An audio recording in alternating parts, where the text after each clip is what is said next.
जय श्री राधे। जय जय श्री राधे। भक्तजनों, आगे की कथा बढ़ाते हुए सुखदेव जी महाराज कहते हैं, हे राजन, अब भस्मासुर नामक एक दैत्य की कथा सुनो। एक दिन शकुनी नामक दैत्य का पुत्र बकासुर तपस्या करने की अभिलाषा से घर से चल पड़ा और मार्ग में उसे नारद जी मिले। वह नारद जी से बोला, हे भगवान, यह बताइए कि मैं ब्रह्मा, विष्णु और महेश इन तीनों में से किस देवता का तप करूं जिससे मुझे शीघ्र वरदान मिल जाए। तब नारद जी ने कहे, बकासुर, इन तीनों देवताओं में शिव जी शीघ्र वरदान देते हैं। उन्हें ही सहस्त्रार्जुन को 1000 भुजाएं दी थी, इसलिए यदि तुम शीघ्र वरदान पाना चाहते हो तो शिव जी का तप करो। यह कहकर तब नारद जी चले गए और बकासुर ने बद्रिका आश्रम में पहुंचकर शिव जी का तप करना शुरू कर दिया। तप करते समय उन्हें हवन कुंड में अपने शरीर का मांस काट काट कर आहुति दी। तब 7 दिन में सारा शरीर का मांस हवन में दे दिया। 8वें दिन अपना मस्तक काटने लगे। उस समय शिव जी प्रकट हुए और उनका हाथ पकड़ लिया और अपने कमंडल में से जल छिड़क कर उनके दिव्य देह प्रदान की। तदुपरांत शिव जी कहने लगे, हे बकासुर, मैं तेरी तपस्या से बहुत प्रसन्न हूँ, तू वरदान मांग। बकासुर ने कहा, हे विशंबरनाथ, आप मुझे ऐसा वरदान प्रदान करें जिससे मैं जिसके सिर पर हाथ रखूँ वह भस्म हो जाए। तब शिव जी ने कहा, ऐसा ही होगा। तब बकासुर वरदान प्राप्त कर चुका था। उसने पार्वती जी को परम सुंदरी देखकर अपने मन में विचार किया कि सर्वप्रथम मैं शिव जी में के ही मस्तक पर अपना हाथ रखकर पार्वती को अपने घर ले आऊँगा। यह विचार कर जब वह शीघ्र शिव जी की तरफ आगे बढ़ा तो शिव जी वहाँ से भाग गए। उस समय जब ब्रह्मादि कोई भी देवता उनकी सहायता नहीं कर पाए तब शिव जी ने श्री कृष्ण की शरण में जाकर यह कहा, हे भगवान, मैंने यह संकट अपने आप पाया है, अब आप ही किसी प्रकार इसका निवारण करें और मेरे प्राण बचाए। तब श्री कृष्ण जी कहने लगे, हे महादेव जी, आप चिंता न कीजिए। यह कहकर कृष्ण भगवान ब्राह्मण का वेश रखकर मृगछाला हाथ में ले और भस्मासुर अर्थात बकासुर के सामने जाकर उससे पूछे, हे दैत्यराज, तुम ऐसे घबराए हुए कहाँ दौड़े जा रहे हो। जब उसने अपने मन का हाल सुनाया तो वह ब्राह्मण वेशधारी भगवान उससे बोले कि हे बकासुर, तुम बड़े मूर्ख हो, जो शिव जी जैसे नंग धड़ंग भांग धतूरा खाने वाले की बात पर विश्वास कर लिया। वे तो मरघट में बैठे हुए हैं, बावलों की तरह नाचा गाया करते हैं, भला वे भी किसी को वरदान दे सकते हैं? श्राप देना तो क्या जाने। देखो, जब वे दक्ष प्रजापति ने उन्हें श्राप दिया था तब से उनमें कैसी भी शक्ति शेष नहीं रही है। यदि तुम मेरी बात सत्य नहीं मानते तो पहले अपने ही सिर पर हाथ रख कर देख लो, इसके बाद शिव जी के पीछे दौड़ना। हे राजन, विप्र वेशधारी श्री श्याम सुंदर के ऐसे वचन सुनकर भस्मासुर ने प्रभु की माया से मोहित होकर जो ही अपने सिर पर अपना हाथ रखा वो तुरंत ही भस्म हो गया। बोलो कृष्ण भगवान की जय हो, भोलेनाथ भगवान की जय हो। तो आगे की कथा बढ़ाते हुए सुखदेव जी कहने लगे, परीक्षित, एक समय भृंगु आदि बहुत से ऋषि सरस्वती नदी के तट पर बैठे हुए आपस में ज्ञान चर्चा कर रहे थे। उस समय वह विषय छिड़ गया कि ब्रह्मा, विष्णु, शिव, इन तीनों में कौन बड़ा है। किसी ने ब्रह्मा को बड़ा बताया, किसी ने विष्णु को और किसी ने शिव जी को। उस समय ऋषियों ने यह सलाह की कि भृंगी ऋषि को भेजकर तीनों देवता की परीक्षा लेनी चाहिए कि इनमें कौन बड़ा है। अस्तु, तीनों देवता की परीक्षा लेने के लिए भृंगु ऋषि सबसे पहले ब्रह्मा जी की सभा में पहुंचकर उनको दंडवत करके बैठ गए। यह देखकर ब्रह्मा जी बड़े क्रोधित हुए, परंतु इन्हें अपना पुत्र समझकर कुछ भी नहीं कहा।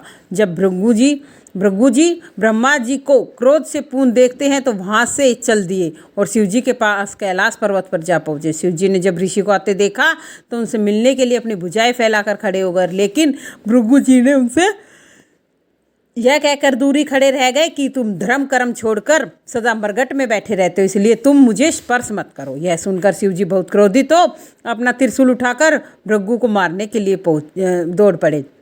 उस समय पार्वती जी ने उन्हें शांत कर दिया कि यह आपका छोटा भाई है, इसलिए आप इसका अपराध क्षमा करें। तदुपरांत भृंगु जी वहाँ से लौटकर बैकुंठ में विष्णु के पास गए। जिस समय ऋषि भी बैकुंठनाथ जी के पास पहुँचे उस समय श्री हरि रतन जड़ित सैया पर शयन कर रहे थे। उन्हें देखते ही भृंगु ने उनके वक्षस्थल पर बाएं चरण का प्रहार किया। उस चरण के प्रहार से के लगते ही श्री नारायण उठ बैठ गए और अपने करण कमलों से भृंगु के चरणों को पकड़ लिया और कहा, हे मुनि श्रेष्ठ, आपने मेरे हृदय पर जो लात मारी है उस चरण चिन्ह को मैं अपने हृदय पर सदैव धारण किए रहूँगा।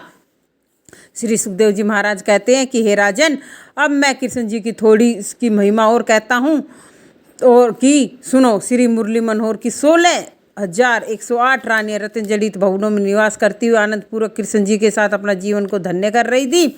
और एक दिन कृष्ण जी ने अपने कुल की रक्षा के लिए प्रतिदिन सहस्त्रों गोए और अपार द्रव्य ब्राह्मणों और ऋषि मुनियों को दान दिया करते थे। हे परीक्षित, भगवान श्री कृष्णचंद्र के चरण धोवन से गंगा जी उत्पन्न हुई, जो जगत को पवित्र करती है, परंतु उनका यश गंगा जी से भी बढ़कर है। सभी यदुवंशी सदा उनका यश का गुणगान करते रहते थे।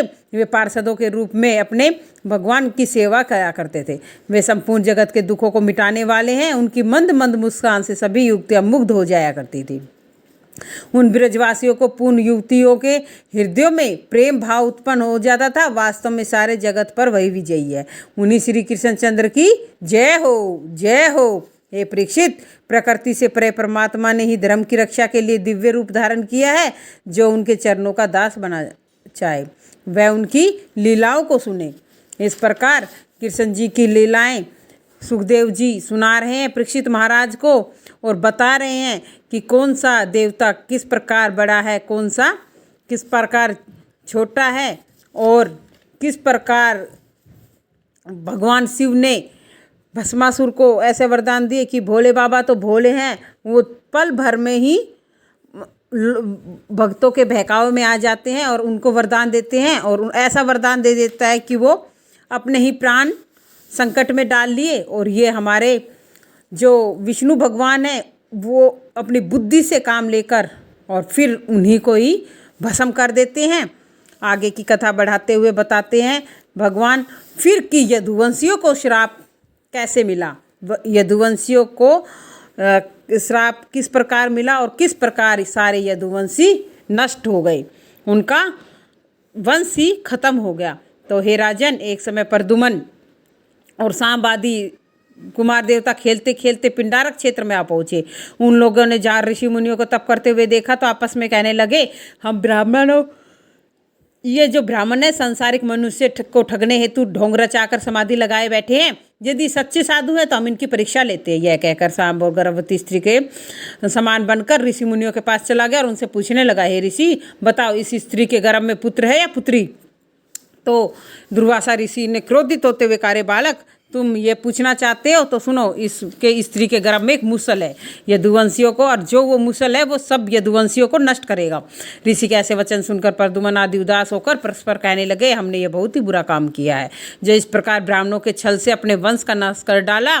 तदंतर जब प्रद्युम्न ने शाम के पेट से बंधे हुए कपड़े को खोला तो उसमें एक लोहे का बड़ा मूसल निकला। यह देखकर वो भयभीत हो गए और राजा उग्रसेन की सभा में गए और सभी सभापदों को यह मूसल दिखाकर ऋषियों के श्राप का सारा हाल बताया।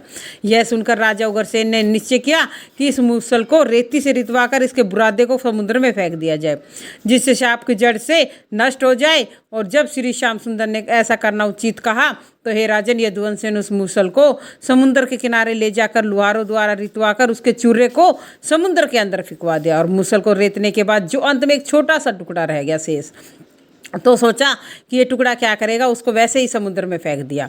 और मूसल के उस शेष बचे हुए टुकड़े को मछली ने निगल लिया। और कुछ समय बाद उस मछली को केवट ने जाल में फंसाकर समुद्र के बाहर निकाला तो मछली के पेट को चीरने के बाद वो मूसल का टुकड़ा निकल गया। केवट ने उस टुकड़े को अपने बाण की नोक पर लगा दिया और इस प्रकार मूसल का शेष भाग तो बाण का फल बन गया और रेते हुए मूसल का चूरा ऐरा नाम तेज धार वाली घास के रूप में समुद्र के किनारे उग गया। और फिर एक दिन जब भगवान की सभा में बैठे नारद जी के बैठे थे और मुरली मनोहर की सभा में सुधर्मा सभा बैठे हुए थे, उसी समय ब्रह्मा, शिव, इंद्र आदि सब देवता, ऋषि मुनि बाके बिहारी के दर्शन प्राप्त करने हेतु द्वारिका आ पहुंचे। हाथ जोड़कर कहने लगे, प्रभो, आप संपूर्ण सृष्टि के उत्पत्ति, स्थिति और विनाश के कारण हैं। आपने हम सबकी प्रार्थना स्वीकार कर इस मृत्युलोक में सगुण अवतार ग्रहण किया। आपने इस संसार में निवास करके गो ब्राह्मणों को सुख दिया और अधर्मी एवं दुष्ट राजाओं का संहार किया। अब दुर्वासा ऋषि के श्राप के कारण यदुवंशियों की आयु क्षीण हो गई है, इसलिए अब आप जो उचित समझे वह करे। प्रार्थना को सुनकर श्री कृष्णचंद्र ने कहा, हे ब्रह्मा जी, मैंने आपकी इच्छा समझ ली है। अब केवल यदुवंशियों का अंत शेष बच गया है, सो उन्हें नष्ट करके ही मैं बैकुंठ में आऊँगा। तो एक दिन उद्धव जी श्री हरि से इस प्रकार कहने लगे, हे यदुवंशी, दुर्वासा ऋषि के श्राप के कारण आज से 7वें दिन नाश को प्राप्त हो जाएंगे। तब द्वारिकापुरी समुद्र में डूब जाएगी। हे मित्र, ब्रह्मादि देवता मुझे बुलाने के लिए आए थे, इसलिए मैं अब अपना शरीर त्याग कर बैकुंठ को जाऊंगा। तुम्हें यह उचित है कि तुम भी माया से मोहविरक्त होकर मेरे स्वरूप में ध्यान लगाओ। श्री हरि के मुख से यह वचन सुनकर भक्तराज उद्धव ने, हे प्रभु, मैं ज्ञान प्राप्त किए बिना संसार से विरक्त हो जाऊंगा और मुझसे कोई लाभ नहीं है, इसलिए आप कृपया करके ज्ञान का उपदेश दीजिए। श्री बांके जी बिहारी जी बोले, हे उद्धव, संसार में जो कुछ दिखाई देता है उस सब को मिथ्या समझकर तुम अपना ध्यान मेरे चरणों में लगाओ। जब तक तुम्हारी सांसारिक मोह माया त्याग दोगे, मेरे अविनाशी स्वरूप को सच्चे हृदय से ध्यान करोगे, उस समय तुम सदैव अपने आप के पास मुझे पाओगे। इस संबंध में एक कथा सुनो। पुरातन युग में यदु नाम का एक राजा ज्ञान प्राप्ति हेतु अनेक ऋषियों के पास जाया करता था। एक दिन गोदावरी नदी के तट पर पहुंचा तो वह दत्तात्रेय नामक एक परम तेजस्वी ब्राह्मण बैठे हुए थे। हाथ जोड़कर कहने लगा, हे महापुरुष, आपने तरुण अवस्था में यह पद कैसे प्राप्त कर लिया? आपको तेज देखने के लिए प्रतीत होता है कोई आप बड़े ज्ञानी हैं। श्री हरि की कृपा से आपको जो ज्ञान प्राप्त हुआ है उसे मुझे भी सुनाने की दया करे। दत्तात्रेय ने कहा, हे राजन, मैंने अपने 24 गुरुओं से जो ज्ञान सीखा मैं तुमसे कहता हूँ, सुनो। जब मैंने अपने शरीर के संबंध में विचार किया तो मुझे प्रतीत हुआ कि इसमें मल मूत्र रक्त मांस आदि अपवित्र वस्तुएं भरी हुई है। तब मैंने सोचा, इस संसारी माया में पड़ जाने अपने जन्म को क्यों नष्ट करूं। ऐसा निश्चय करके मैं अकेला ही अपने घर से निकल पड़ा और चारों ओर फिरने लगा। छोटे छोटे बालक मुझे पागल समझकर पत्थर मारने और गाली देने लगे। मैंने 24 गुरु किए। मेरा पहला गुरु पृथ्वी है। इससे मैंने 3 बातें सीखी। पर्वतों से अचलता ली, मिट्टी से नम्रता ली और मैंने वृक्षों को देखा जो वर्षा, ग्रीष्म ऋतु, वायु और जैसा भी दुख उठाते हैं विचलित नहीं होते, जो सब गुणों को धारण करके भी निर्लिप्त रहती है। आकाश में से मैंने ज्ञान लिया कि 84 लाख योनियों में परम ब्रह्म पुरुष का एक सा प्रकाश समझना चाहिए। जल में मैंने ज्ञान लिया कि ज्ञानी मनुष्य को भी जल के समान शुद्ध रहकर अपने समीप बैठने वालों को भी निर्मल बनाने चाहिए। राजन, मैंने अग्नि से जो मिले खा लेना सीखा। चंद्रमा से सुख दुख में समानता और सूर्य से निर्लोभता सीखी है। हे राजन, मैंने अजगर से संतोष, समुद्र से गंभीरता, पतंग से विषय त्याग, मधुमक्खी से कृपणता का त्याग, हाथी से स्त्री संग का त्याग और किरात से संग्रह का त्याग, हिरण से कान के सुख का त्याग और मछली के से जीव के सुख का त्याग, पिंगला वेश्या से प्राय आशा का त्याग सीखा है। पिंगला वेश्या थी जो प्राय पुरुष से धन लेने की आशा से अपने शरीर को बेचती थी। एक दिन वह सारी रात धन देने वाले को की आशा करती रही, कोई नहीं आया। जब निराश हो पछताने लगी, उससे मुझे आशा के परित्याग का ज्ञान मिला। दत्तात्रेय ने कहा, हे राजन, मेरा 18वां गुरु चील नामक पक्षी है। एक दिन चील अपने चुंगल में मांस का टुकड़ा दबाए उठे चली जा रही थी। उसे देखकर अन्य कई चील का टुकड़ा छीनने के लिए उसके ऊपर झपट रही थी, उसे चोट से घायल करने लगी। उस समय उस चील ने अपने मन में यह विचार किया, यद्यपि इन अन्य चीलों से मेरी कोई शत्रुता नहीं है, परंतु ये मांस के टुकड़े से मुझे मार रही है, अतः इस टुकड़े को ही मुझे छोड़ देना चाहिए। ऐसा निश्चय करके मैंने मांस का टुकड़ा गिरा दिया और अन्य चीलें भी उस टुकड़े को देखकर एक दूसरे पर वो होने लगी और वृक्ष के ऊपर आनंद सहित जा बैठी। यह देखकर मैंने यह अनुभव किया कि धन आदि वस्तुएं अपने पास रखने से पारिवारिक लोग, चोर, ठग आदि सब शत्रुता करेंगे, इसलिए सब को त्याग कर प्रसन्नतापूर्वक श्री हरि का भजन करता हूँ। मेरी 19वीं गुरु अबोध बालक है। वह इतना विरक्त है कि यदि उसके साथ बहुमूल्य मणि है और कोई उसे मेवा मिष्ठान के बदले मांगे तो तुरंत दे डालता है। मेरा 20वां गुरु कुमारी कन्या है। एक बार एक गृहस्थ ब्राह्मण के घर मैंने एक बालक को देख कुमारी कन्या को अकेली बैठे देखा। घर के अन्य लोग कहीं गए हुए थे। उसी समय दूसरे नगर के 3 मनुष्य उसके विवाह का संदेश लेकर आए। उस बालिका ने तीनों मनुष्यों को बड़े आदरपूर्वक बिठाया और घर में चावल तैयार न होने कारण स्वयं एक कमरे में जाकर धान कूटने लगी। धान कूटते समय जब हाथों की चूड़ियाँ खनकी तो उस समय बालिका ने अपने मन में विचार किया कि घर आए हुए मेहमान को अपने मन ही मन ये सोचेंगे कि इनके यहाँ तो खाने के योग्य भी चावल नहीं है। उस बालिका ने अपने हाथों की 2 चूड़ियाँ रहने दी, शेष चूड़ियाँ उतार दी। 2 चूड़ियाँ रहने पर उनका बोलना बंद हुआ। तब उसने एक चूड़ी तोड़ डाली। इस प्रकार जब चूड़ियों की आवाज़ बंद होगी, धान कूटने लगी और मेहमानों को भोजन कराया। मैंने ये अनुभव किया कि भक्तों की संगति में रहने से परस्पर विरोध होता है। यहाँ तक कि यदि 2 मनुष्य भी एक साथ रहे तो हरिस्मरण नहीं होता। इसलिए ज्ञानी मनुष्य का उचित है वह किसी की संगति अथवा प्रीति न करे। मेरा 21वां गुरु तीर बनाने वाला है, जिसने मैंने ध्यान मानता सीखी। मैंने सर्प से घर न बनाना सीखा, मकड़ी से संसार को समेटना और भृंगी क्रीड़ा से मन की एकाग्रता सीखी है। इस प्रकार दत्तात्रेय जी अपनी सीख बता रहे हैं भक्तजनों कि किस चीज़ से हमने क्या क्या सीखा। और ये छोटी छोटी बातें बहुत समझने योग्य हैं और बहुत सीख देने वाली हैं। और इन्हीं को भी हमें एक बार अच्छे से दोबारा से ध्यान धीरे धीरे फिर सुनना चाहिए कि किस प्रकार दत्तात्रेय जी ने अपने ज्ञान का वैराग्य प्राप्त किया।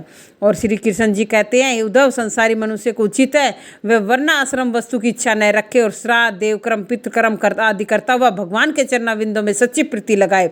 आत्मा को देह से अलग जानकर संसारिक सुख को मिथ्या जानना चाहिए। आत्मा की देह से अलग समझे बिना और हरि भक्ति बिना मुक्ति प्राप्त नहीं होती है। जब तक प्राणी मुक्त नहीं होता, जब तक वह जन्म मरण के चक्कर में पड़ा ही रहता है। इस भवरूपी सागर से पार उतरने के लिए श्री हरि भजन से बढ़कर कोई श्रेष्ठ उपाय नहीं है।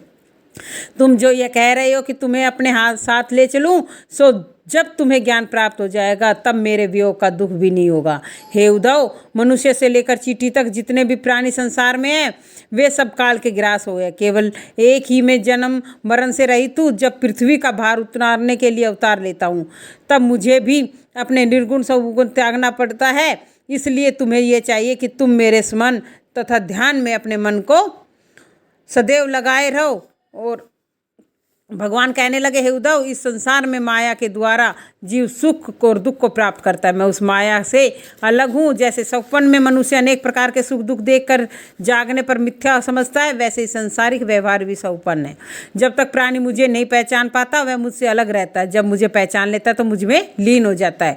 ज्ञान और वैराग्य ये दोनों ही भक्ति मुक्ति के दाता हैं। जैसे पवन सुगंधित और दुर्गंध दोनों ही प्रकार की वस्तुओं में होकर बहती है, वैसे ही ज्ञानी मनुष्य को चाहिए वह किसी के द्वारा दुर्वचन कहे जाने पर न तो खेद माने, न ही किसी के द्वारा प्रशंसा के हर्ष प्रकट करे। जो मनुष्य माया के वश में होकर स्त्री पुत्र आदि से अपना चित्त लगाए रहते हैं उन्हें मूर्ख समझना चाहिए। जो मनुष्य धन पाकर भी यज्ञ दान आदि शुभ कर्म नहीं करते उन्हें धन मिलने अथवा न मिलने का कोई फल नहीं है। इसलिए मनुष्य को उचित है कि धन प्राप्त करके उसे यज्ञ दान तीर्थ आदि शुभ कार्यों में व्यय करना चाहिए, जिससे उसे पुण्य फल मिले, श्री कृष्ण कृपा मिले। क्योंकि ऐसा करने से लोक परलोक में दोनों जीवन उसके सुधर जाते हैं। इसी के साथ भक्तजनों आगे की कथा कल बताएंगे। जय जय श्री राधे, जय जय श्री राधे, जय जय श्री राधे।